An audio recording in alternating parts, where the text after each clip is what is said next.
acércate a la planta que más te llama la atención y pregúntale si quiere conectar contigo. Entonces tú tienes que afinar estos lenguajes, ¿no? Como para saber si la planta te está diciendo que sí y que no. Me acuerdo que yo subí a la grabadora con un globo para ver también estratos, porque pues las aves vuelan, ¿no? Entonces quería saber cómo se escuchaba en ciertos estratos en donde las aves estaban. Ok, pues buenas tardes, son las 7:15, el día de hoy hicimos timestamp de la hora. Estamos en el podcast Voz de Bosque. Hoy tenemos una súper invitada. Y ahorita ustedes no se dan cuenta, pero estoy escuchando un pajarito por ahí.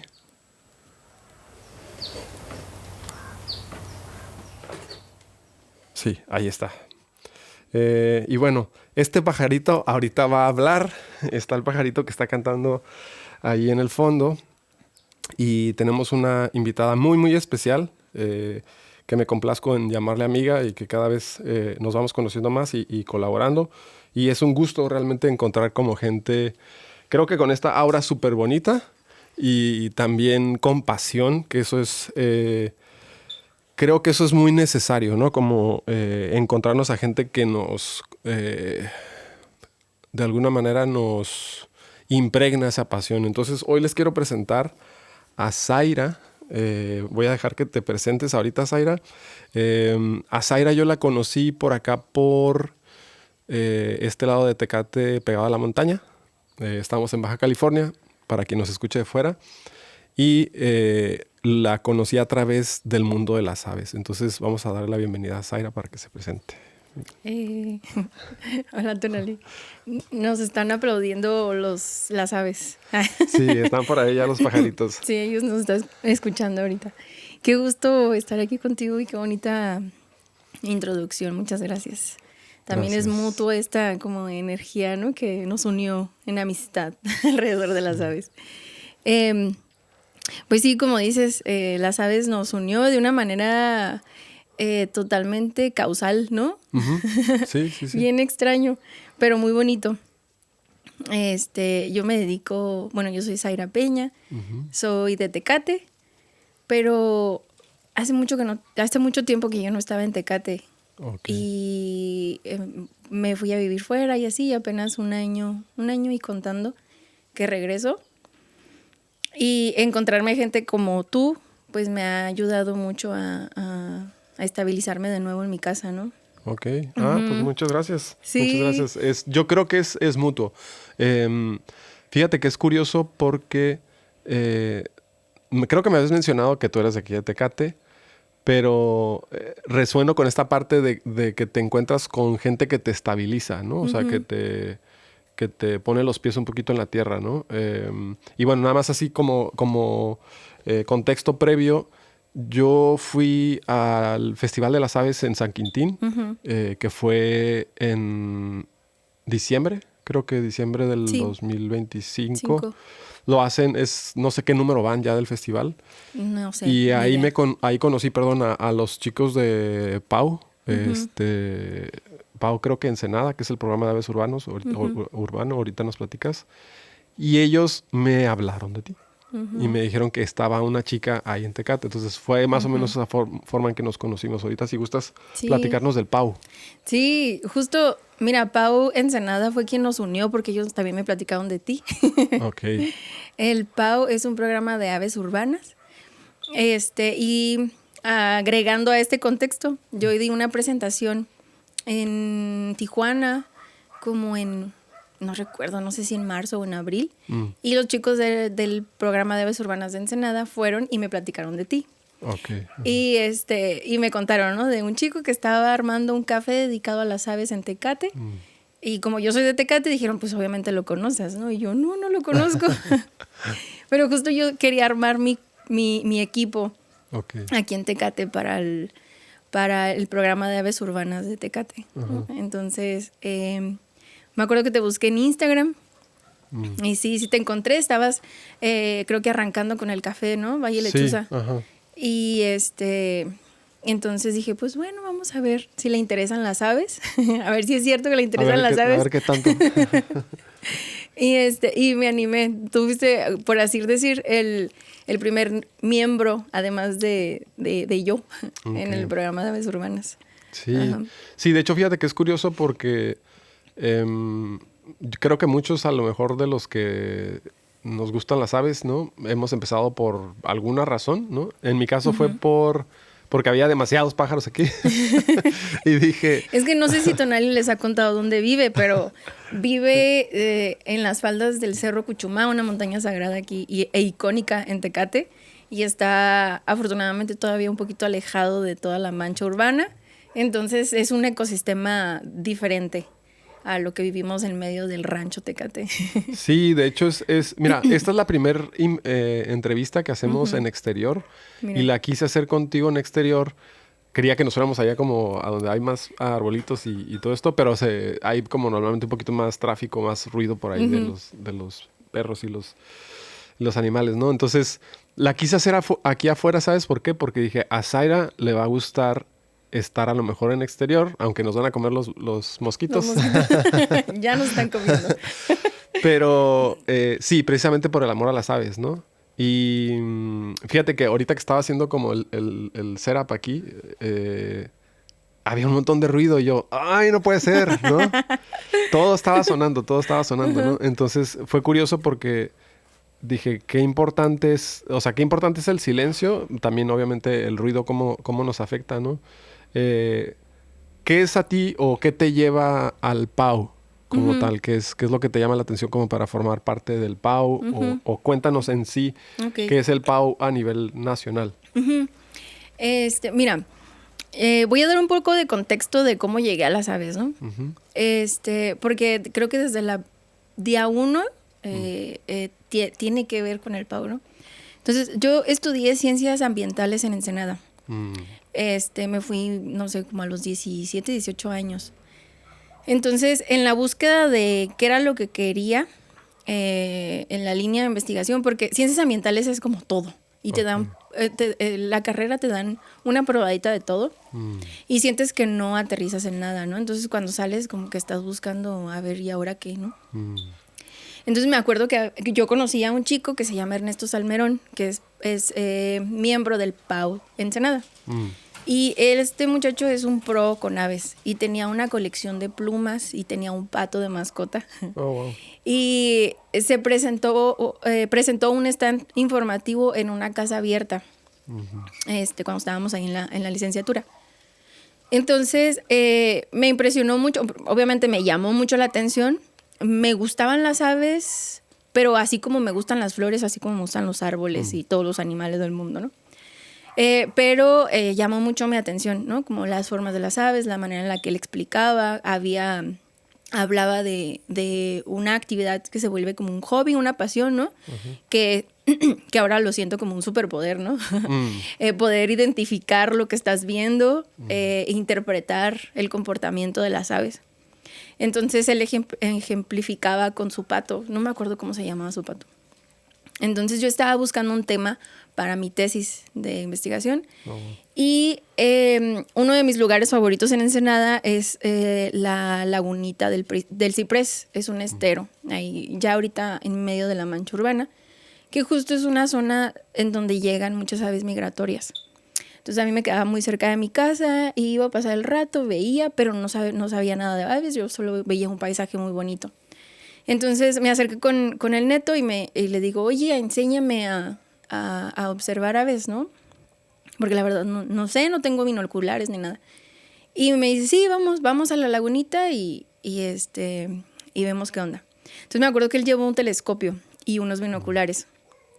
Y montó así todo el setup en la lagunita y ándale que me asomo por primera vez en el telescopio y empiezo a ver un montón de patos.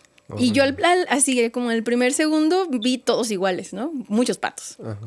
Y entonces en eso Neto me empieza a decir, es que no es una sola especie, son un montón y no todos son patos. Wow. Y no, pues ahí nos quedamos horas, ¿no? Y ya me empezó a identificar, traíamos una guía, ahorita en ese momento no teníamos aplicaciones, y traía una guía, un libro, Entonces me empezaba a decir qué era lo que estábamos viendo. Y no, pues a mí me voló la cabeza.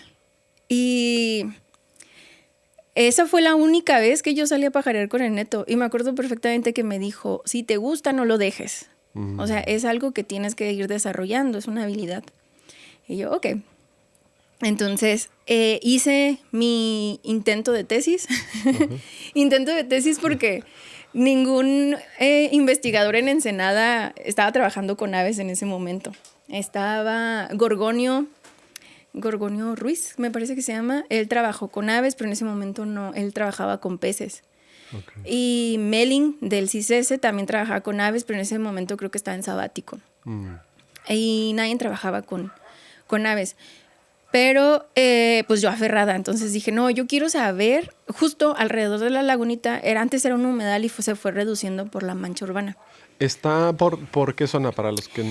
Por donde está la Macroplaza, el Casino Caliente. Okay, justo entre el Casino Caliente y la playa. Okay. Hay un hotel grandote ahí. Pues justo estaban construyendo el casino, estaban construyendo una desaladora y estaban construyendo un hotel que se llama Oceánica, alrededor, cerquita de la lagunita, y había maquinaria pesada. Entonces yo me pregunté, ¿no? ¿Cómo toda esta contaminación acústica les impacta a las aves migratorias? Yo había ido ya con el Neto, entonces pues veía que cómo se asustaban cada vez que pasaban las maquinarias y así. Y estaban reduciendo el ecosistema. Entonces, mi tesis, te digo, mi intento de tesis. ¿Por qué intento? Pues porque nadie me ayudaba. Okay, entonces, tenía medios asesores. El profesor Gorgonio me dijo, pues yo no, ahorita no estoy trabajando, nada más tengo unas listas de unos inventarios que hice en algún momento. Y me dio la bendición y ya, yo lo hice sola. Entonces, sí, yo lo hice sola y creo que estuvo Claudia Leiva ayudándome. Ajá. Y bueno, yo ahí aferrada de que quería ver cómo el ruido, entonces me llevé un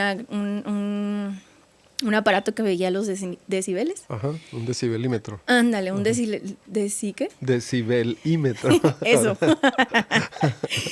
Y entonces era temporada migratoria de invierno y yo empecé a ir y a hacer inventarios de aves según horas del día. Entonces tenía como las grabaciones de los momentos más ruidosos del día y cuántas aves había y cuántas aves había cuando no había tanta actividad y así. Entonces así fue como yo me aferré a las aves, ¿no? En ese momento no había programas de aves urbanas. ¿De qué siglo estamos? Ay, no sé. ¿De qué año estamos hablando? Era como en el 2011. Wow.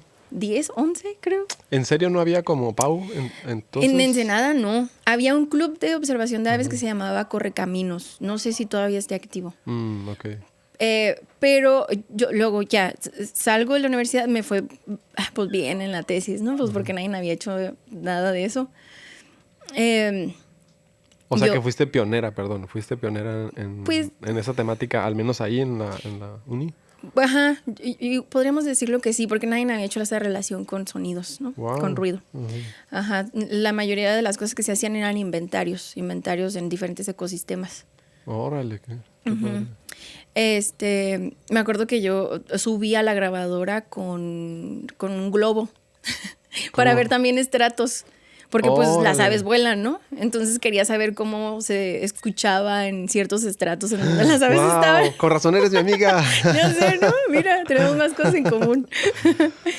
Y sí, fue un experimento bien chido. Y más porque pues yo sola, ¿no? Ahí, en medio de la lagunita, ahí entre las dunas y las aves y el decibelímetro. Qué loco, fíjate. Ayer estaba limpiando una compu que tengo ahí vieja de hace unos años ya. Y me encontré unas grabaciones que no me acordaba. O sea, sé que he hecho locuras como tú. Pero igual, acá en la montaña, en el Cuchumán. Creo que te conté una vez que subí igual con una grabadora, pero no era portátil, entonces subí una pila de un carro, ¿no? La batería del carro. Y ahí salgo en un video que tomó un amigo que conoces, creo que es Pavel. Y ahí estamos, ¿no? Grabando sonidos, ¿no? Pero, ¿cómo le hacías con el globo? O sea, ¿hacías una canastilla o No, cómo? pues lo amarraba así con un lacito, con un cincho, con un Wow. velcro, no me acuerdo qué era. Ajá. Y ya subí al globo, nunca se me fue. Y Lo dejaba prendido, ¿no? Pero Entonces, o sea, ¿esperabas que tronara el globo y caía o cómo? no, yo agarraba el globo. Ah, ok. Entonces Ok. le iba soltando cuerda. Órale, qué perrón. Ajá. La Y ya. tecnología. Ya sé, innovadora, ¿no? La busca la NASA. Sí. Y me acuerdo que me lo amarraba como a la cintura o al tobillo para que no se me fuera, ¿no? Qué fregón. Órale, qué Ajá, bonito. y ya lo iba subiendo más o menos y tenía marcada la cuerda a cuántos metros. Porque pues tenía que ser un Ajá. experimento estandarizado porque pues ciencia, ya sabes. Ajá. Ajá. Qué fregón, ¿eh? Me imaginé a Zaira en un libro para niños, así como un dibujito de Zaira. Ay, sí. Qué fregón, qué fregón. Sí. Y te digo, ya había ese club de aves de correcaminos, pero justo yo salgo de la universidad y me voy a trabajar fuera. Entonces, nunca tuve la oportunidad de entrar al club de observación de aves. Yo solo los veía desde fuera y con mucha admiración, ¿no? Y veía así como que sus recorridos que hacían y se juntaba un montón de gente y así. Entonces, después ellos mismos, el club de correcaminos, yo creo, no estoy 100% segura, son quienes abren el programa de aves urbanas. O sea, que viene de... Perdón, pero... o sea... A ver, déjame eso claro, porque yo apenas me enteré del PAU, o sea, relativamente hace poco, yo no sé nada de ciencias, pero lo que ahora he visto es que el PAU está en todo México. Entonces, ¿eso quiere decir que empezó el PAU acá en el norte? No necesariamente, no estoy segura, pero ya tiene muchos años, mucho tiempo. Yo creo que cuando lo abrieron en en Ensenada no tenía mucho de haber sido inaugurado. Pero quien lo jala es Conavio. Entonces me imagino sí. que la Comisión Nacional de Biodiversidad y no me acuerdo qué otra cosa. Ellos, las oficinas centrales están en la Ciudad de México. Entonces me imagino que allá primero se innovó y luego ya lo empezaron a expandir por todo el país. Oye, y una pregunta para la gente que nos está escuchando y que dice, bueno, ¿está curada esto de los pájaros o fregón o guay, como dicen en Yucatán? Muchos saludos a Yucatán. Llegamos, Yucatán, vivía allá en Mérida. ¿Qué hace una persona, por ejemplo, que le gustan las aves o que quisiera aprender un poco más sobre aves? ¿Qué se hace en un club de aves o en un grupo que gusta ver aves? ¿Qué es lo que hacen? Pues contemplar. Okay. Contemplar y salir a explorar el lugar que tienes a tu alrededor. Es como cazar Pokémones, ¿no? Cazar Pokémones es algo como muy popular ya, ahorita ya, yo creo que nuestra generación creció con Pokémon, ¿no? Pero es básicamente eso, es echar a tu... Bueno, a veces ni siquiera necesitas binoculares, simplemente es pararte en un lugar y empezar a observar qué aves hay a tu alrededor. Okay.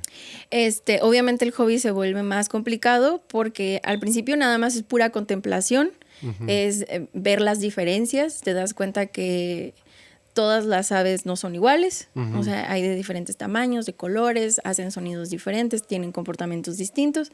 Entonces, cuando estás en la observación, pues justo es eso, ¿no? Identificar qué es lo que tienes a tu alrededor y contemplarlas. Como herramientas comunes es usar unos binoculares. Okay. Si eres más pro, usas cámaras con grandes lentes que alcanzas a ver las plumas, ¿no? Y con más definición. Hay guías de identificación que te ayudan ahora sí que identificar lo que estás viendo. Y vienen datos relevantes de la especie, ¿no? Por ejemplo, de dónde a dónde vive esa especie, de dónde viene, si es migratoria, cómo se ven los machos, cómo se ven las hembras, cómo se ven los polluelos, el tipo de hábitat en donde los puedes encontrar, qué es lo que comen, como datos así, incluso datos fisiológicos. Okay. En los tamaños, los largos de las alas, cómo tienen las plumas, cuánto mide la cola, el pico, así. O sea, sí se volvió algo como algo muy minucioso, ¿no?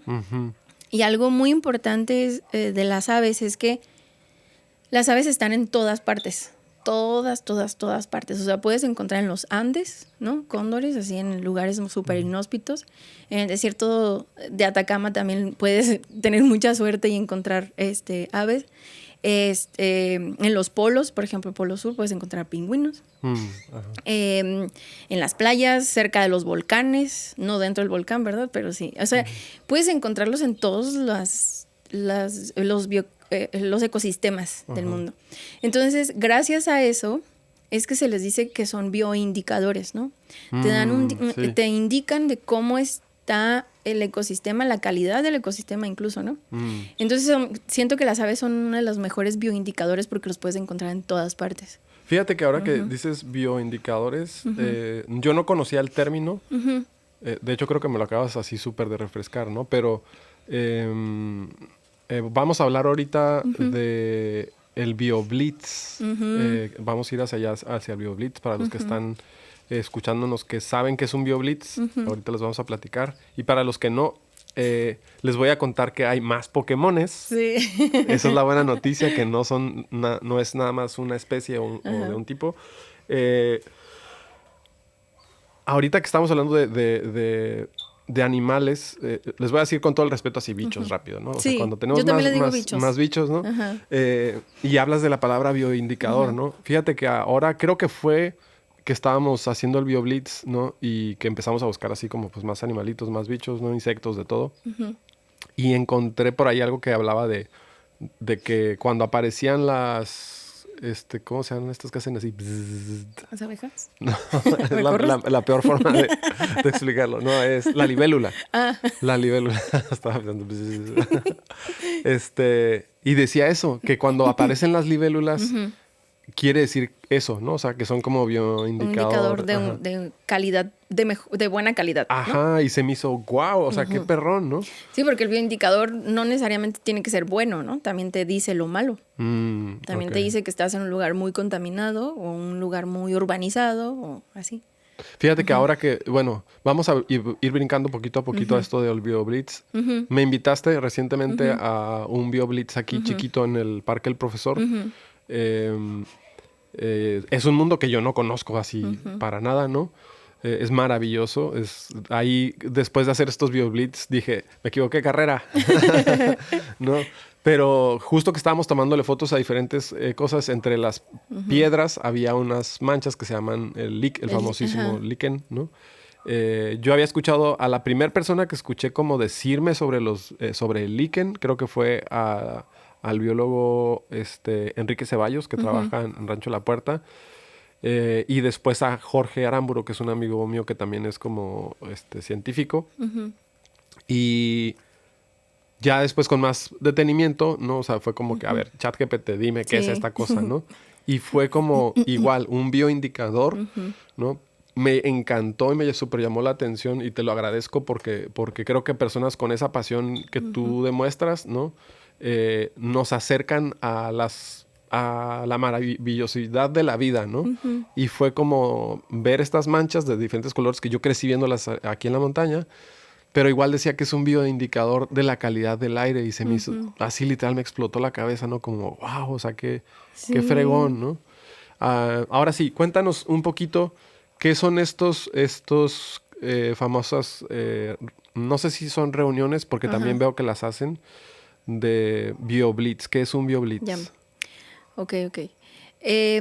Los BioBlitz son específicamente, bueno, a ver, ¿por dónde empiezo? Tú, para donde tú quieras. Bueno, el BioBlitz nació, no sé el año exactamente, ¿no? Pero nació con la necesidad de inventariar, porque ya sabes, ¿no? A los naturalistas nos gusta saber, cuando descubrimos una forma de vida, pues justo nos damos cuenta que hay formas de vida en todas partes. Okay. Y hay unas formas de vida que son exclusivas del lugar en donde vivimos.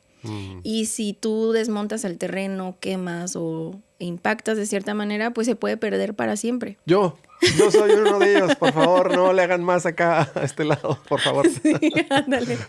Pues tú lo estás viviendo, ¿no? Entonces, el BioBlitz nació a partir de que empiezan a cambiar el muro fronterizo entre Estados Unidos y México.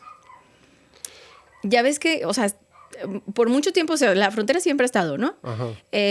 Bueno, no siempre. Bueno, no. No siempre. No, Ajá, no. Pero, sí. Exacto, en un pasado reciente. Ajá. La frontera entre política, vamos a decirlo, ¿no? Pues está marcada entre cuando se hizo la forma... el Tratado de Guadalupe Hidalgo, creo ándale, que es en sí. México, y Santana, que se vendió ahí toda Exacto, esta que se cuestión. vendió, iba a decir la forma más moderna Contemporánea, sí, ¿no? contemporánea de Estados Unidos y México, ¿no? Ajá. Entonces se establece esta frontera y luego no sé qué presidente de Estados Unidos, pero se le ocurre empezar a poner como láminas o a trazar, Creo ¿no? que fue Hacer- Bush. mira. Creo que fue Bush el que Empieza a pone- poner Ajá. como una barrera física, ¿no? Ajá. No en toda la frontera, pero a partir de la administración de Trump empieza a ser un muro gigante y súper extractivo, ¿no? Que son estas barras de, no sé... Fíjate que son de metal, o sea, perdón que te interrumpo, Sí, pero sí. de repente, ¿sabes qué? Estos podcasts, o sea, hay gente que los escucha de otro país, ¿no? O aquí en México, ¿no? Hay gente que vive en otro, a lo mejor Chetumal, ¿no? Sí. Yo tengo amigos en Chetumal, ¿no? Y me dicen, ¿a poco eso pasa allá, Sí. ¿no? Entonces sí, está estas como barras de metal que son enormes. Creo que en las partes más altas llegan hasta 9 metros, 10 metros. Llevan un 1,50 m más o menos hacia abajo. Están Enterradas.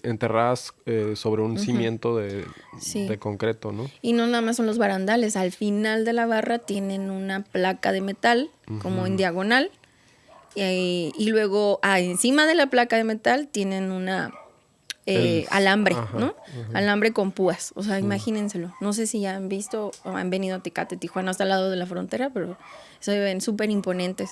Sí. Entonces, cuando empiezan a construir este muro, empiezan a raspar todo el terreno, como, no sé, empiezan a hacer un camino, ¿no? Del lado de Estados Unidos. Que por cierto, esto lo mencionamos ahorita, que la administración de Trump está haciendo un doble muro. Exacto. O sea, no bastó con el primero, ¿no? Ajá. Que es súper extractivo. Ajá. Y para llegar a construir toda esta zona, o sea, hay lugares muy remotos, entonces tienen que construir caminos aledaños para traer maquinaria pesada. Entonces, en la construcción de esto, pues arrasa con todo. Arrasa explotar rocas, arrasa con zonas arqueológicas, paso de fauna, con hábitat, arranca vegetación, raspa el suelo. Piedras, todo. Sí, o sea, es súper, súper invasivo, ¿no? Sí. Entonces rompe el ecosistema. Y en ese, y pues hacen el muro desde Tijuana hasta Tamaulipas, ¿no? Ese es el otro extremo. Sí, es Tampico, Tamaulipas, hasta el otro lado del país, literal, ¿no? Sí, ajá. Entonces, organizaciones binacionales empiezan a organizarse para hacer estos inventarios en toda la frontera. Ok, no sabía ambos que lados, nacía de ahí, ¿no? Ajá. En ambos lados de la frontera, inventarios tanto del lado de Estados Unidos como de México, y ellos establecen un buffer, le llaman, como un área de influencia de 15 metros de ambos lados. Okay. Entonces hacen un llamado a la comunidad, a grupos organizados, para que hagamos estos inventarios estandarizados. Estandarizados quiere decir que todos vamos a seguir la misma metodología para hacer los inventarios. Entonces nos dicen, hay que hacerlo que no nos pasemos los 15 kilómetros, de la barda. De la barda, ajá. Tanto si estás en Estados Unidos, si estás en México, ¿no? Y luego te dan recomendaciones, ¿no? Haz una invitación, invita a especialistas de todos los rubros. O sea, me refiero a que expertos en aves, expertos en plantas, en hongos, en insectos, en mamíferos, mamíferos nocturnos, en hongos. Entonces, abre la invitación y cítense en un punto, pueden hacerlo en un punto en específico o hacer una ruta o un polígono. Y registren todo lo que se encuentren a su paso. Porque muchos de los lugares en los que están cerca de la frontera ya fueron impactados y nunca se revisó qué era lo que había, y resulta que había especies importantes, ¿no? Especies que solamente existen en estos ecosistemas y que por esos por esa actividad pues se vuelven, ya se perdieron.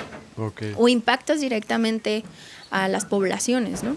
Por ejemplo, cuando entra una máquina a limpiar toda la vegetación y se queda el suelo así Raso. expuesto, Ajá.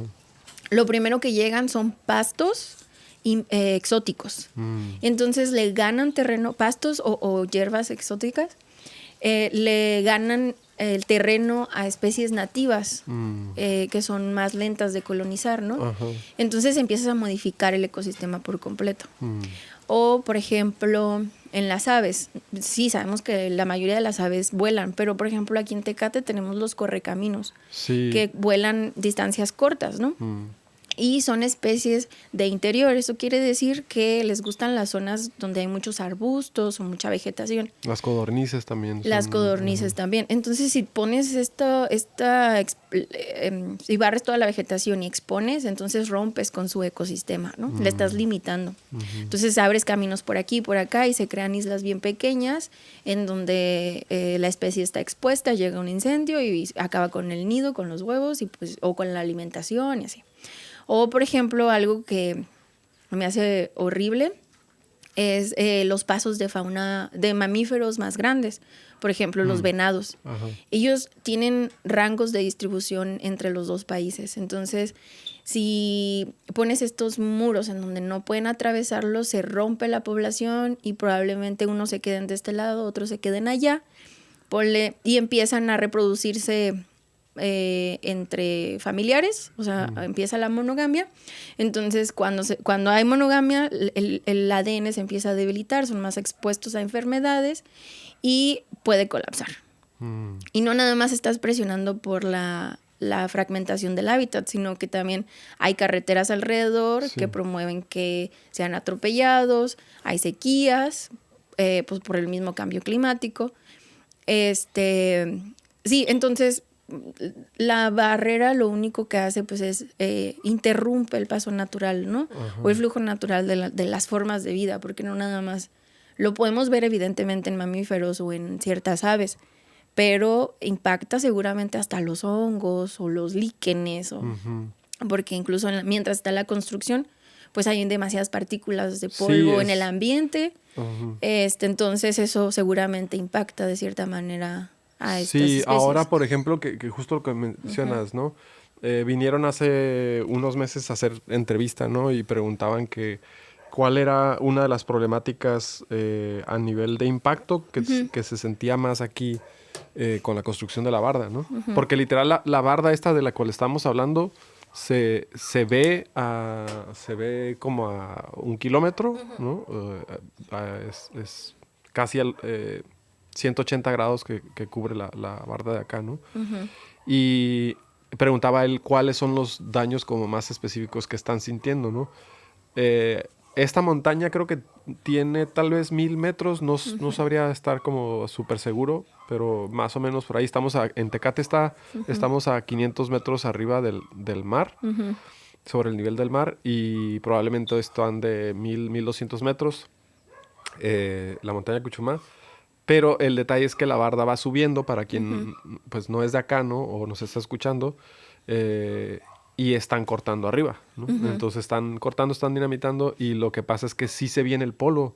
Ahorita en la última parte que han estado trabajando, como la montaña tiene unos paredones ya en la parte alta tenemos peñas, que se les llama, que son como lugares donde hay piedra, ¿no?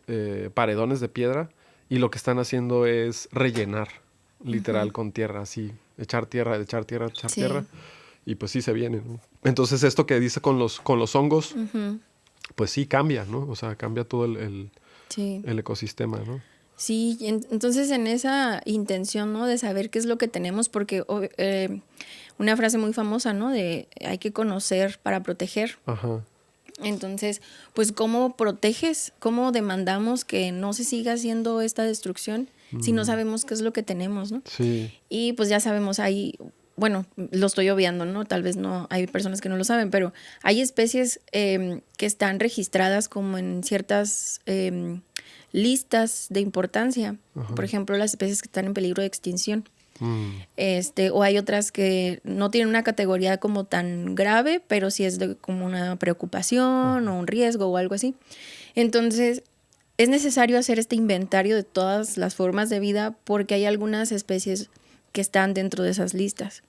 Y eso quiere decir pues que están amenazadas de cierta manera, ¿no? Fíjate que ahora que hicimos el BioBlitz, que tengo mucho agradecimiento también porque el otro BioBlitz, ¿no? Encontraron un animalito, ¿te acuerdas? Un bichito que brillaba en la oscuridad en la noche, ¿no? Ajá. Y estos... Y un hongo que tú encontraste, ¿te acuerdas? sí, el hongo del hombre de pie muerto, algo así, ¿no? Sí. Dead Man's Foot, ¿no? Sí, es maravilloso. Hoy fuimos a hacer un location scouting para un cortometraje y alguien dijo, mira, una lagartija, ¿no? Y una cachora, ¿no? Como le dicen acá en el norte, ¿no? Y había una lagartijita atrás. Y yo dije, debe ser una lagartija como todas las lagartijas. Y volteé y no había visto yo esa lagartija. Es como, sí, como la lagartija típica de acá del norte, que tenemos, ya sabemos, varias especies. Pero tenía la cola, era toda grisecita. Azul. Sí. Y yo, wow, ¿qué es eso? ¿Qué es? No sé cómo se llama. La he visto muchas veces y no... Es que yo con reptiles soy muy mala. Órale. Pero sí es común. Ajá. Bueno, no Sí. es tan común, ¿no? Es como en zonas silvestres. Ajá. Pero es bien impactante ver un azul tan metálico, ¿no? Sí, súper metálico. Y de hecho ahorita justo que dices que estaba como haciendo reconteo de archivos y yéndome para atrás en la línea del tiempo personal, ¿no? Encontré en mi Instagram, me fui como para atrás no sé cuántos años, 10 años, y encontré que aquí en esta parte de Cuchumá, en la parte de las faldas, mis sobrinas encontraron una salamandra bebé. Y tengo el video, a ver si te lo vuelvo a buscar, pero literal es una salamandra de estas que se mueven maravillosas con como las patitas sincronizadas. Sí. Pero así, yo creo que este tamaño. Ajá. Y son de esos animales, ¿no? Que de repente pensaríamos que son súper fáciles de encontrar o... Eso creo que es lo que se debe de cuidar, ¿no? Lo que se debe de ir conociendo, ¿no? Sí. Y estos BioBlitz acercan a personas que no están tan familiarizadas con la biodiversidad, pues a estas formas de vida maravillosas que están aquí, ¿no? En nuestro patio. Sí. Sí, hablando... Y te sensibilizan, perdón, te sensibilizan, ¿no? Y ya en cuanto empiezas a indagar más sobre estos seres, pues ¿cómo desarrollas cierta empatía, ¿no? Y dices, ay, ¿cómo él también, este ser necesita también que lo cuiden, ¿no? Pero él no sabe comunicarse. Claro. O merece un espacio, ¿no? Digno para vivir o así. Sí, creo que es eso. Yo creo que todos los seres humanos tenemos sensibilidad. Todos tenemos la capacidad de sensibilizarnos. Sí. Y creo que si no nos hubiéramos sensibilizado en algún momento de la evolución, no estaríamos hoy donde estamos, ¿no? Porque precisamente para llegar a donde estamos hoy, tú puedes ver a alguien que viene de la ciudad, ¿no? Y hay una abeja, o hay un bicho, hay una araña, ¿no? Pero para llegar a donde estamos ahorita tuvimos que haber entendido cuáles arañas eran peligrosas, cuáles no, aprender a observar, como dices, aprender a contemplar, a darte cuenta cuál pato te podías comer, cuál pato no, ¿no? Entonces es bonito cómo lo expresas. Sí, mis ¿no? respetos para la gente que fue pionera en probar. Sí. Hongos, plantas y todo. Sí. Y se dio cuenta que sí, que no. Está divertido, como los delfines, ¿no? Que pican el pez que suelta toxinas y se ponen todos locos. Ajá. Sí, pues... Entonces, pues, el BioBlitz, te digo que fue una iniciativa a partir de eso y ya se hace cada año. O sea, ya se organizaron instituciones, tanto, no sé, centros de investigación, organizaciones civiles o grupos comunitarios, ¿no? Y abren la invitación a todos. Hay veces que se unen gente que no está nada familiarizada con esta área. Sí. Y ya cada año, me parece que en abril, mayo, ajá, es cuando se convoca a que se hagan estos inventarios masivos. Okay. Entonces te registras tu nodo, le llaman estos puntos, en donde vas a iniciar tus inventarios, y así se ha logrado inventariar ahora sí que la mayoría del área de la frontera. Okay. Obviamente no todo, no sé en qué área, qué porcentaje del área esté cubierta, pero sí cada año se registran más grupos. Y y bueno, de esos grupos, de esas salidas a campo, pues se salen infinidad de especies, ¿no? Que hay algunas que sí son como muy comunes, que todo esto ayuda también a la ciencia, no nada más a la protección, ¿no? Sino a la ciencia, porque tienes datos. Sí, de hecho, a mí me impresionó ahora que hicimos este BioBlitz. Me encantó porque fue como un poco recordar mi infancia, ¿no? Y subir a la montaña. Estaba viendo también fotos que tengo ahí. En 2015 todavía se podía subir a la montaña, ¿no? Y bueno, sabemos que va cambiando muchas cosas, ¿no? Pero sí, se me escapó ahí lo que te iba a decir. Sí. Bueno, pues está bien divertido. O sea, la dinámica es que BioBlitz se le llama a la actividad. Entonces se convocan y nos citamos en algún lugar, escogemos la zona en la que vamos a barrer, por así decirlo, y salimos como niños a explorar. Sí, ¿no? bueno, eso de la infancia, justo eso de la infancia, sí, ¿no? Como niños exploradores, pero yo no sé por qué no solamente lo encajonamos ahí, porque realmente lo podemos hacer de grandes, ¿no? Sí. Como que esa parte exploradora, tal vez con la vida adulta la apagamos. Sí. Pero habíamos unos valientes que nos resistimos. Nos resistimos. Ajá.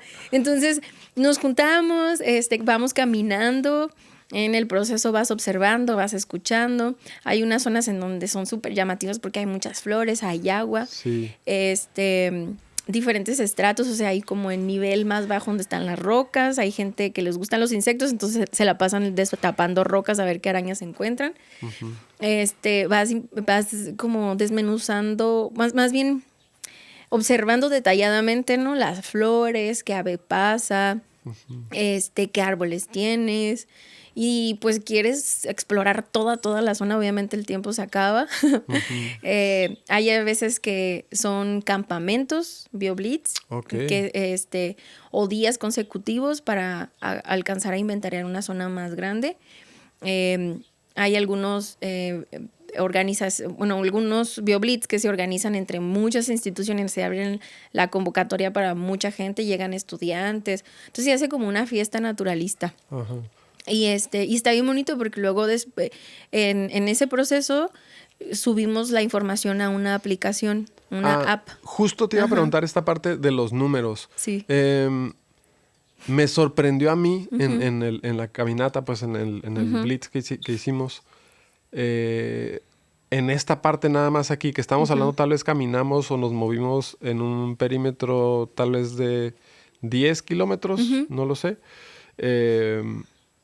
Y digo, tampoco tuvimos muchísimos días. ¿Fueron en cuántos? Fueron ¿2 días? 2 días. Ajá, 2 días. 4 recorridos. Y salieron más o menos como 1000 y tantas especies, ¿no? Sí. A mí me voló la cabeza cuando dijeron, no, pues encontramos como 1000 especies. O sea, yo estuve ahí, ¿no? Sí. Y obviamente fuimos como varios, fuimos como 20 y tantos. Ajá, sí. Pero te impresiona. Incluso yo lo compartía a nivel aquí vecinos, ¿no? Y les dije, tenemos 1000 especies, ¿no? Y apelaron los ojos así como, no inventes, ¿no? O sea, y todo lo que se registró, ¿no? Exacto. Eso creo que de lo que hablas del desconocimiento, ¿no? Creo que ahí la ciencia es simplemente maravillosa, ¿no? El acercarte a decir, wow, la diversidad en la que vivimos que no conocemos, ¿no? Entonces, sí. Bueno, vamos llevando un poquito la conversación precisamente para las personas que están a lo mejor más cercanas a la naturaleza, o los que viven la naturaleza, o también las personas que han crecido, ¿no? Por ejemplo, los indígenas que nosotros tenemos aquí, diferentes etnias en Baja California. En México tenemos muchísimas más, ¿no? Y ahora hubo un taller que facilitaron los chicos de Cultiva Ya con el maestro Carlos del Campo, que vino a acompañarnos desde Jalapa, que está por allá por Coatepec. Y ellos hablaban de que en otras culturas, por ejemplo, aquí tenemos en Tecate específicamente a la etnia Kumeyaay, a la tribu, estas culturas originarias, y, y coincidimos, o sea, se coincidió en el grupo que hay diferentes grupos que no tienen una palabra para definir naturaleza, porque no se sienten separados de la naturaleza, ¿no? Porque no la pueden nombrar como algo separado de ellos, ¿no? Sí. Y se me hizo súper, súper guau, súper interesante, ¿no? Sí, ¿no? Nos voló la cabeza eso. Sí, como sería como... bueno, ahorita platicaremos del taller de ecopsicología, pero lo que quería decir es, para las personas que están interesadas de repente, ¿no? Ok, me late lo que están hablando los pájaros, me late la cuestión de ser parte de una comunidad o hacer comunidad o salir a la naturaleza a caminar porque quiero llevar a mis hijos, ¿no? Me gusta, ¿no? O personas que tienen tal vez todavía los sentidos un poco más como ahí abiertos y dispuestos. A mí me impresionó mucho lo del taller de ecopsicología, que fue Ricardo, uno de los facilitadores también, Ricardo Arana de aquí de Baja California, de Tecate, ¿no? Me impresionó mucho esta memoria, ¿no? O conversaciones que he tenido con abuelos, o sea, familiares, ¿no? Tíos o la vecina o alguien así que te dice, justo, yo le pegué a mi árbol, ¿no? Para que me diera aguacates, ¿no? Sí. Y lo regañé, ¿no? O le pegué para que me diera limones, ¿no? Y yo escuchaba eso y decía, ¿cómo que le pegaste al árbol, no? Sí, es que los puedes regañar, ¿no? Y se me hace muy interesante, primero, el hecho de que tengas cierta sensibilidad como para decir, es un ser vivo, ¿no? Lo voy a regañar, le voy a llamar la atención para decirle, hey, póngase las pilas y deme más naranjas, ¿no? Obviamente yo no sé si le pegaría, ¿no? Un chanclazo. Un chanclazo, ¿no? Pero esta parte de conversar con las plantas, ¿no? Ya lo había escuchado yo antes en el taller de ecopsicología, se hacen prácticas en donde nos acercamos a la naturaleza a ese nivel, ¿no? Y justo hablando de la cuestión de las personas que tienen otros tipos de sensibilidades, ¿no? Nos compartieron una lista de ¿cuántos sentidos? 54 sentidos. 54 sentidos. Y se ha hablado, ¿no? O sea, de que tenemos los 5 sentidos, ¿no? Que es la vista, el tacto y los básicos estos, ¿no? Pero, el gusto, el olfato, el oído, ¿no? Pero me maravilló por completo como la cuestión de que lleguemos a 54 y sobre todo se me hizo súper interesante el concepto ya más por el lado teórico a través de la ciencia o la psicología que hable de que nosotros podemos comunicarnos con la naturaleza, porque yo lo he escuchado más por el lado pues de repente esotérico, ¿no? O así de que le pegas no sé, ¿no? A la planta, ¿no? Yo no le pongo a las plantas, pero se me hizo muy interesante. Literal también me explotó la cabeza, ¿no? Y los ejercicios que hicimos, en mi opinión, fueron impresionantes. ¿En qué sentido? En abrirnos, ¿no? En abrir la cabeza y decir, ¿qué pasaría si yo me conectara con la naturaleza, ¿no? Y tuviera esta sensibilidad de decir, voy a ver si puedo platicar con esta planta y ver qué me dice. Y ahí, ojo, porque se abre a nivel psicológico un paréntesis enorme, ¿no? Que es, ¿cómo sabes que no eres tú contestándote, ¿no? Y es una planta la que te está contestando, ¿no? Entonces, esta exposición que nos hicieron de los 54 sentidos habla de otros sentidos, como la capacidad, por ejemplo, de ver con los ojos cerrados y poder percibir luces, poder percibir aromas, ¿no? Yo los invitaría, ¿no? A que le den una googleada ahí a ecopsicología, ¿no? Busquen a los principales expositores porque nos hablaron de diferentes ramas. ¿Qué te pareció? O más allá de qué te pareció, ¿qué te llamó la atención? ¿Qué te movió a ti en particular esta experiencia de un taller de ecopsicología? Sí, no, estuvo fascinante, la verdad, porque para mí creo que fue así un parteaguas, fue un antes y un después, porque mi formación es científica, ¿no? Como que y se ha formado mucho la lógica en mí, ¿no? Siempre como estar buscando la explicación lógica a eso, ¿no? Justo al inicio del taller nos decía, ¿cuál es tu verdad? ¿No? ¿Cuál es la verdad de la que más confías, en la que siempre regresas y así? Y bueno, desde ahí, ¿no? Te pone a reflexionar de que, a ver, ¿cuál es mi verdad absoluta? Y unos hablaban del cambio. Y yo me acuerdo que a mi compañero, con quien compartí, le dije, para mí mi verdad absoluta es la evolución. O sea, sí, estoy consciente de que todo cambia, de que todas las formas de vida van evolucionando según las condiciones de la naturaleza, ¿no? Y las condiciones de la naturaleza siempre, digo, del hábitat donde estamos, siempre son cambiantes. Sí. Entonces, confío totalmente en la teoría de la evolución. Entonces, yo por mi formación, te digo, como científica y todo, no veía la naturaleza desde esta perspectiva, ¿no? Obviamente... Vamos a obviar esto. ¿Desde cuál perspectiva? Ok, desde la perspectiva en que fuera de mis 5 sentidos, ¿no? Ajá. O sea, yo me refugio en la naturaleza y lo disfruto y la amo y me asombra, pero yo no la definía como una ecoinmersión, como ellos le llaman, ¿no? No le veía o no me detenía a pensar el impacto psicológico que tenía eso, ¿no? Sí. Me hacía sentir bien, me define al final de cuentas como persona, pero yo no le veía como la parte psicológica o el impacto psicológico en mí. Ajá. Voy a compartir, si me das permiso. Dale. Me llamó mucho la atención cuando hicimos estas inmersiones, porque son inmersiones, ¿no? Sí. O sea, hacemos estas inmersiones ecopsicológicas que es se como llaman. una sesión guiada. Como la inmersión, porque yo también dije que es una inmersión, ¿no? Pues, suena medio raro, ¿no? Me van a meter a una pila y me van a bautizar. Sí, entonces, son sesiones guiadas, ¿no? Te dan un ejercicio y tú sigues las instrucciones, te dejas llevar. Pero te dejas llevar, obviamente, con una guía. Claro. Preparada, ¿no? Es un psicólogo. De hecho, Carlos del Campo estudió psicología, ¿no? De formación es psicólogo.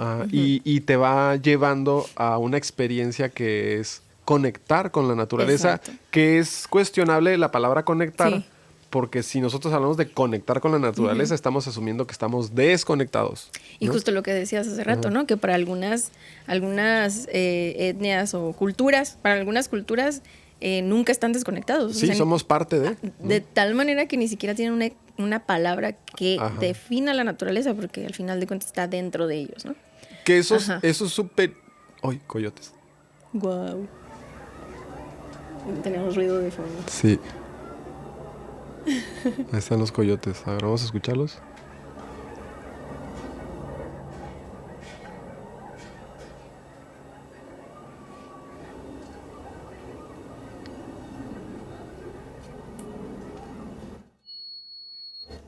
Uy, le subimos demasiado. Bueno, pero ahí están los coyotitos. A ver si... De aullar. Wow.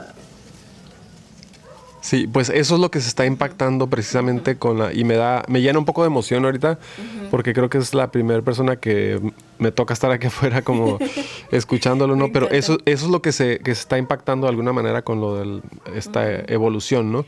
Sí. Pero es súper interesante lo que estamos platicando de sentirnos separados, ¿no?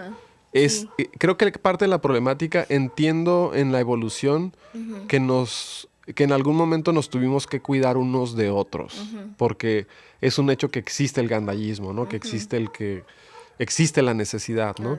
Existe la necesidad por la seguridad también, ¿no? Pero esta cuestión de sentirnos por encima de la naturaleza, ¿no? Y que podemos tasajear y cortar y no maravillarnos por esto y no sentirnos parte de esto, creo que eso necesitamos regresar un poquito como voltear a escuchar, ¿no?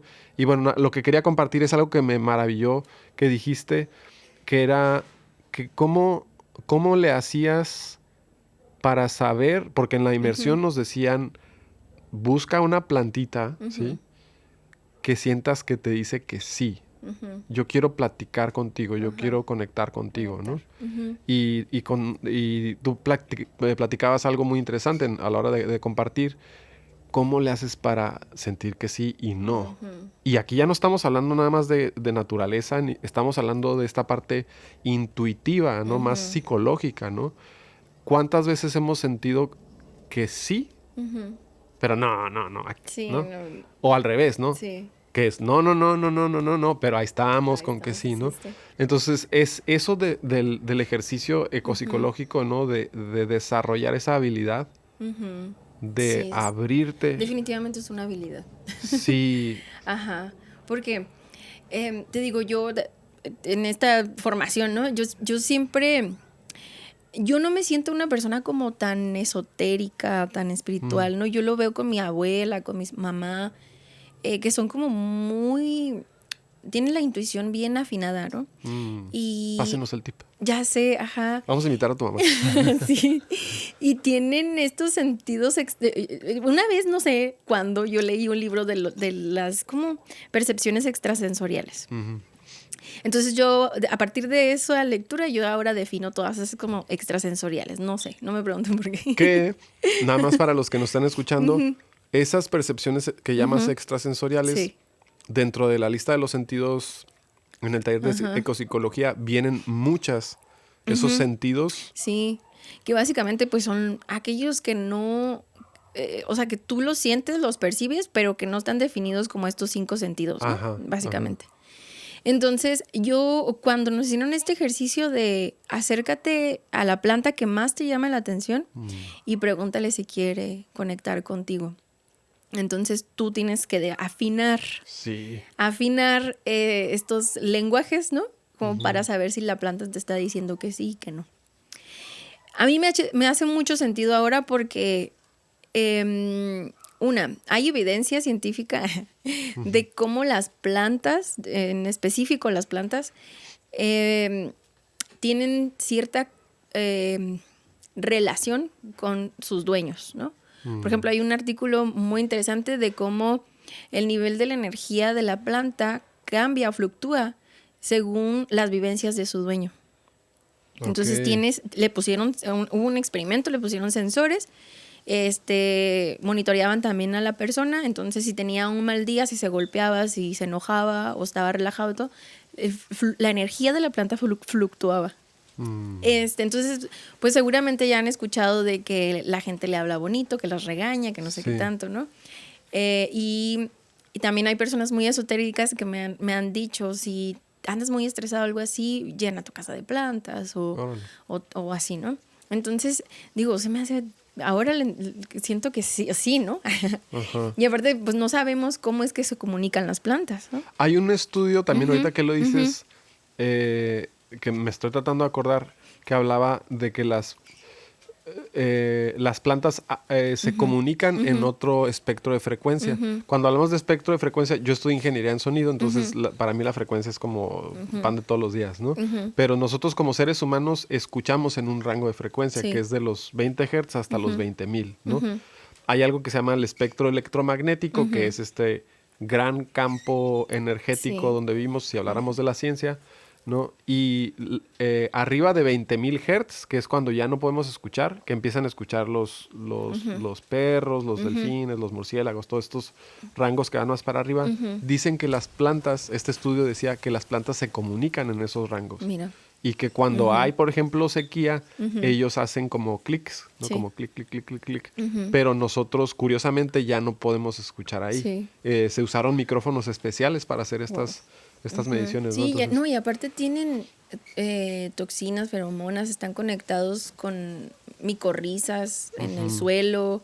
O sea, son unos seres muy evolucionados. Sí. Entonces no me sorprendería que también tengan formas de comunicación con nosotros, no solo que uno anda bien distraído. Ajá. Sí, que eso es lo bonito precisamente de estar abierto a la contemplación, Sí, ¿no? Entonces en las ecoinmersiones, primero uno de los ejercicios era que te dejaras guiar por aquello que te llamara la atención, ¿no?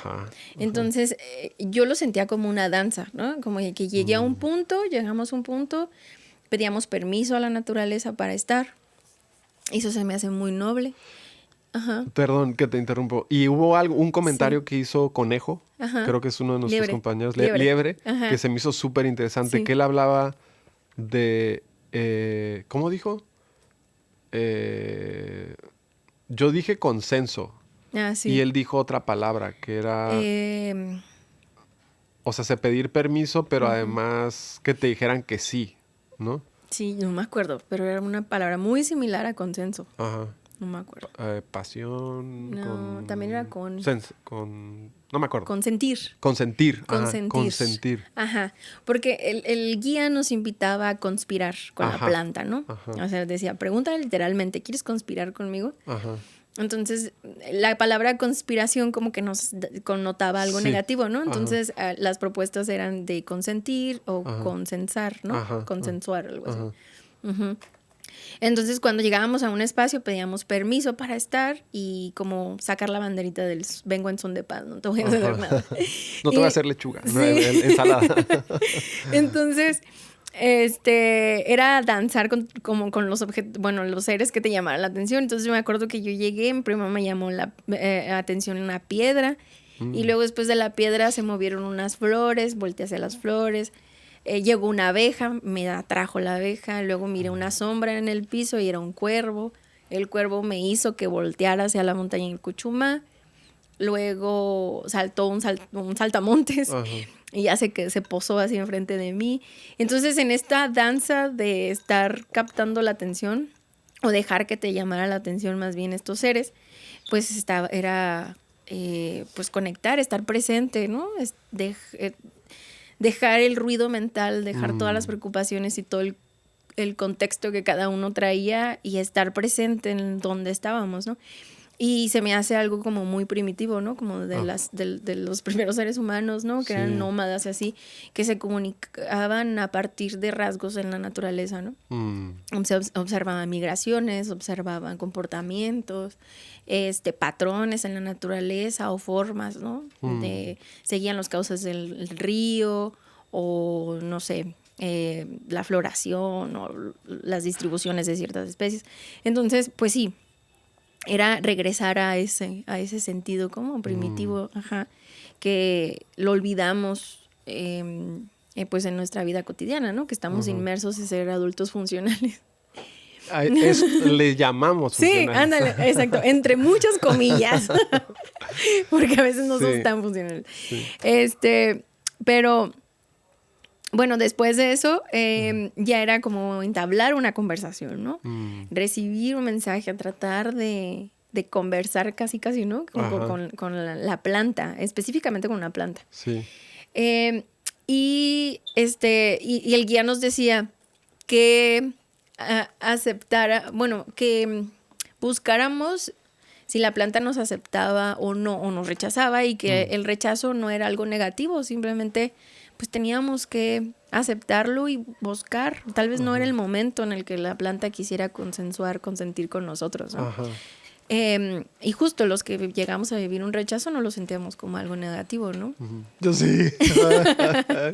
Nuestro ego se lastimaba. Pero les digo, fueron 2 días. 2 días. 2 días de estos talleres inmersivos que al final de cuentas fue una capacitación para que nosotros guiáramos esa práctica.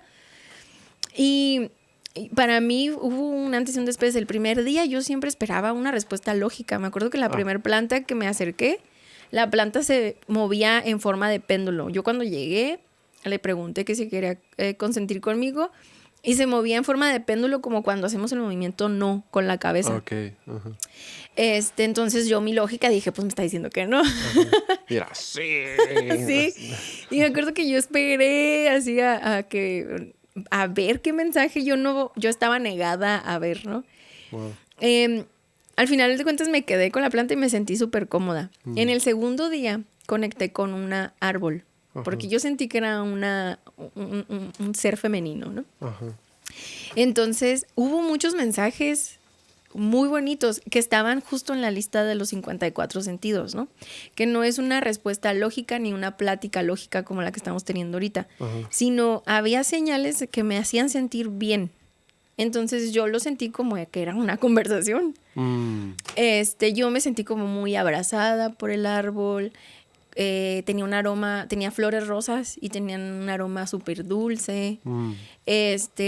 Abajo del árbol había un espacio como para que me invitaba a sentarme. Justo enfrente de mí, en su corteza, había así como una marca de una rama que se veía como un ojo. Eso me llamaba mucho la atención. Me invitaba a tocar su corteza, a sentir como la textura y así. Entonces yo ahí entendí que yo ya estaba del otro lado. Ya estaba teniendo mi ecoinmersión y había logrado identificar algunos de los sentidos que venían en la lista, ¿no? Y que no eran una conversación lógica. Sí. Entonces ahí me cayó el 20, que todas estas veces en donde yo he estado en la naturaleza, en donde me sentía cómoda, protegida, maravillada y todo, realmente yo estaba teniendo una ecoinmersión, ¿no? Y todas esas vivencias me han hecho ser más consciente de mi entorno, me han llevado a tener estos proyectos, ¿no? Con la exploración con aves o no sé, tener cercanía con las personas que cuidan la naturaleza. Por ejemplo, mi pareja, él es de las personas que más respetan la naturaleza. O sea, si ve a alguien que está pisando una hormiga, siempre me dice así como enloquedito, mató a un ser vivo. Qué lindo. Y es así, o sea, el estar cerca de la naturaleza te da mucho. Sí. ¿No? Te da paz, te calma de este ruido mental, pues no sé, por ejemplo, cuando uno tiene vacaciones, muchos escogemos estos destinos, ¿no? Así como que alejado del ruido de la ciudad o tratando de encontrar respuestas también, por ejemplo, la gente que platica con las plantas, con los animales. Entonces, creo que se cumplió el objetivo de las ecoinmersiones, que es sensibilizar a las personas de nuestra naturaleza, ¿no? De que la tenemos aquí, que está, no necesitamos irnos a la selva o no sé, al gran arrecife como para conectar con la naturaleza, si la tenemos aquí en distintas formas, ¿no? Aunque nuestro ecosistema es un poco árido, ¿no? El chaparral mediterráneo, que para algunos no es como tan llamativo, pero cuando estás presente encuentras unas formas tan increíbles que te maravillan al final de cuentas, que igual o incluso más que cuando estás en una selva, ¿no? Porque dices, ¿cómo es que hay vida aquí? Sí. Y esas formas de vida, ¿no? Entonces eso hace conocer en donde vives y querer cuidarlo. Y sí, tener de referencia estos 54 sentidos nos abre el panorama y deja un poquito la lógica, ¿no? En la casa. Que vamos a ir cerrando. ¿Qué sería una de las... Bueno, vamos a hacer esto así. ¿Tienes ahí la lista enfrente de ti de los sentidos, de los 54 sentidos? Yo sé que la gente no la tiene. Tal vez ahora, después de este podcast, esta lista sea famosa. Sí, ojalá que sí. o los talleristas, que les agradecemos también mucho. Igual los invitamos después. ¿Cuál es uno de los sentidos que te llamó tal vez la atención? O uno que quisieras, así de una escaneada rápido, decir, mira, este está padre, este no lo ubicaba mucho. Sí, pues hay unos que sí están así como bien increíbles, ¿no? ¿Qué? Por ejemplo, lo del sentido de la gravedad. Ajá, sí. Estaba pensando en ese, dije, ese. El sentido de la gravedad, ¿no? Que pues la damos por hecho, no la sentimos, pero hay mentes, ¿no? Tan abiertas y valientes que han llegado a sentir esto, ¿no? O, no sé, por ejemplo, cuando se han aventado del bungee o se han aventado en un árbol, ¿no? Así de que te vas a caer. O de un puente allá al mar.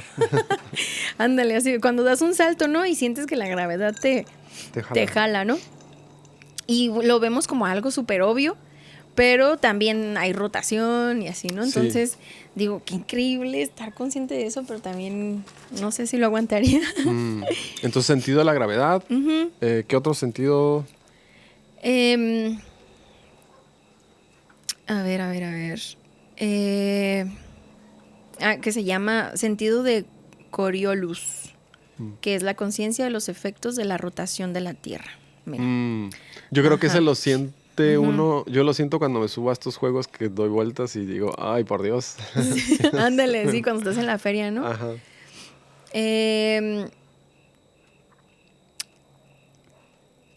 La sensación de excreción para la eliminación de residuos y la protección de los enemigos. Eso está bien loco, porque por ejemplo hay algunos insectos que excretan alguna sustancia para ahuyentar, ¿no? Por ejemplo... El zorrillo, por ejemplo. Y cuando hablamos de excreción, para los que no escuchan la palabra, es cuando vas al baño, ¿no? Ándale. Cuando evacúas, ¿no? Sí. Pero, por ejemplo, el zorrillo es uno de los... Aquí hay zorrillo en la noche, ¿no? Hay también insectos, ¿no? Sí, también, por ejemplo, el pinacate negro, ¿no? Es cierto. Que también nunca yo lo he experimentado, pero sé que lo hace. ¿No? Por aquí hay unos, ahorita te busco uno. Pero sé que también los humanos excretamos, ¿no? Como feromonas o ciertos olores, ¿no? De cuando tenemos miedo o cuando estamos sobreexaltados o algo así, que son cosas que no alcanzamos a percibir. Sí, es cierto. Fíjate que ahora que lo dices, que cuando tenemos miedo, dicen que, por ejemplo, que los perros pueden oler cuando nosotros tenemos miedo se nos van, ¿no? Sí. O que las aves, ¿no? También. Sí. Sí, ¿no? Infinidad. Les digo, 54 súper sentidos. Por eso nos vuelven superhumanos. Y también el que experimenté en la sesión es el sentido de colonizador. Que es algo que fue algo muy polémico, ¿no? Sí, fue polémico. Por la palabra colonizar. Pero dice que incluye la compasión y la conciencia receptiva de las demás criaturas, a veces hasta el grado de ser absorbido por un superorganismo. Sí. Sí, y eso yo lo sentí con mi primer árbol, el que te digo que movía las ramas en forma de péndulo.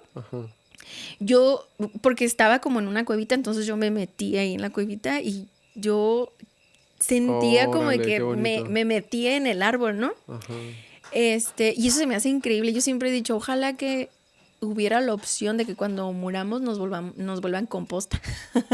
Pues hay opciones. Sí, hay proyectos, ¿no? Sí, hay proyectos por ahí. Y hay proyectos. No sé si va a ser posible para mí, pero... Tú pide. Pero yo digo, para la gente que sabe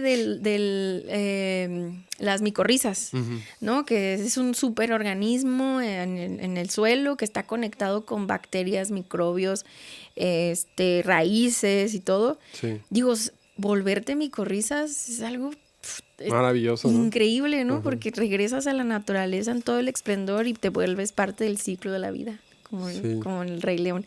Entonces el sentido colonizador no termino de comprender por qué colonizar.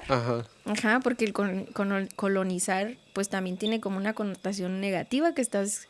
Sí, que llegas a otro lugar y lo haces tuyo, ¿no? Y lo haces tuyo. Justo hablaban de por eso fue como ahí interesante platicarlo, ¿no? Polémico, ¿no? Sí. Pero creo que más bien te hace suyo. O sea, si lo ves como en lo contrario, pues está súper bonito porque dejarte absorber, ¿no? Dejarte absorber por el superorganismo, ¿no? Sí, que hasta de alguna manera creo que el amor es así, ¿no? O sea, cuando te sientes tan seguro, ¿no? O tan contenido, este amor maternal o el efecto vasija, ¿no? Que es que contiene un líquido, ¿no? Tiene esta capacidad de contener, ¿no? Sí. Pues ha sido un gusto tenerte aquí de invitada. Yo creo que te vamos a tener que volver a invitar. Yo también me quedé con muchas ganas de desarrollar muchos temas que tocamos. Sí, ya sé, es que se nos da la plática. Ya sé. Pero ha sido pues un placerzazo tenerte aquí, Zaira. Pero bueno, nada más para cerrar, ¿dónde te pueden encontrar? ¿En redes sociales? ¿En dónde? Pues en mis redes personales es Zaira Peña. En Instagram está como Zaira360, en Facebook Zaira Peña. Y mi programa mi proyecto de observación de aves se llama Programa de Aves Urbanas Tecate, PAU Tecate. Y ahí tenemos una agenda para salir el último domingo de cada mes a observar aves, a ver a dónde se nos ocurre. A veces es un parque, a veces es un cerro. Entonces ahí los mantengo al tanto. Y pues un gusto estar aquí contigo. Muchas gracias. Me encantó la plática. Quisiera extenderlo más, pero ya se nos acabó la grabación. Sí, es que ¿sabes qué? La tarjeta estaba llenísima, pero bueno, lo estamos grabando acá en el teléfono. Siempre Tonali resolviendo. No, pues un gustazo. Espero que varias de las cosas de los temas que tocamos aquí, espero que vayan a Google y empiecen a indagar más sobre el PAU de aves urbanas, sobre el BioBlitz, sobre la actividad de observación de aves, sobre las ecoinmersiones, los 54 sentidos. O sea, esto de si les gusta la naturaleza, si les gusta explorar y si se sienten a gusto en ella, pues estas son algunas de las prácticas, ¿no?